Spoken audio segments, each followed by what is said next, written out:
Bienvenue dans ce nouvel épisode de Spill the Tea.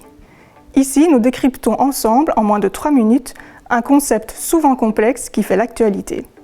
Vous aurez alors les clés pour tout savoir sur le sujet et son impact sur nous et sur la société. Aujourd'hui, nous avons le plaisir d'accueillir dans le studio Rodolphe Mouriot pour parler du paquet Omnibus 1. Bienvenue Rodolphe, merci d'être avec nous aujourd'hui. Merci à toi Florine. Alors tu vas nous parler aujourd'hui d'une initiative de la Commission européenne appelée Omnibus 1. De quoi s'agit-il ? Alors, Omnibus, pour reprendre les bases, en jargon européen, c'est une initiative qui regroupe plusieurs propositions de modification de lois existantes, en une seule fois. Ici, on parle d'Omnibus 1 parce qu'on en attend plusieurs autres dans le courant de l'année. Cette proposition-ci, donc Omnibus 1, elle vise à simplifier les exigences administratives des entreprises par rapport à certaines lois européennes existantes. Et de quelle loi s'agit-il exactement ? On parle ici de 4 textes. D'abord, la directive sur les rapports non financiers, donc tout ce qui touche à la publication d'informations relatives à l'environnement, à l'impact social des entreprises, la gouvernance. 2, la directive sur le devoir de vigilance des entreprises, la taxonomie européenne et le mécanisme d'ajustement carbone aux frontières.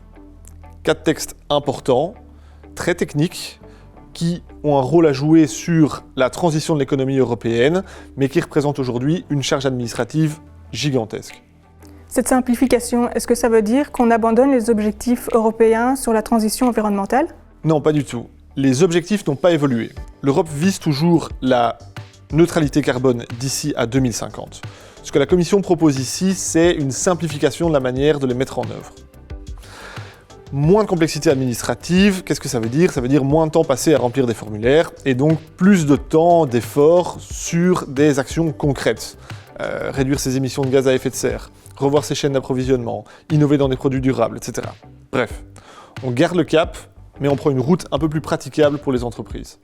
Et concrètement, c'est pour quand ? Alors un premier texte a déjà été approuvé en urgence au niveau européen. Ce texte a mis sur pause les exigences de ces textes pour les entreprises, certains étaient déjà d'application. Cette pause va permettre aux négociateurs européens de se concentrer, de prendre leur temps pour discuter de ces propositions de simplification. Ce qui est une bonne chose parce qu'on sait, la hâte est toujours mauvaise conseillère. Les négociations devraient donc continuer jusqu'à la fin de l'année. La FEB va continuer à plaider pour que la Belgique ait une approche pragmatique dans ces discussions, c'est-à-dire supporter ces propositions de simplification de la Commission tout en veillant à préserver les objectifs des textes concernés. Merci Rodolphe.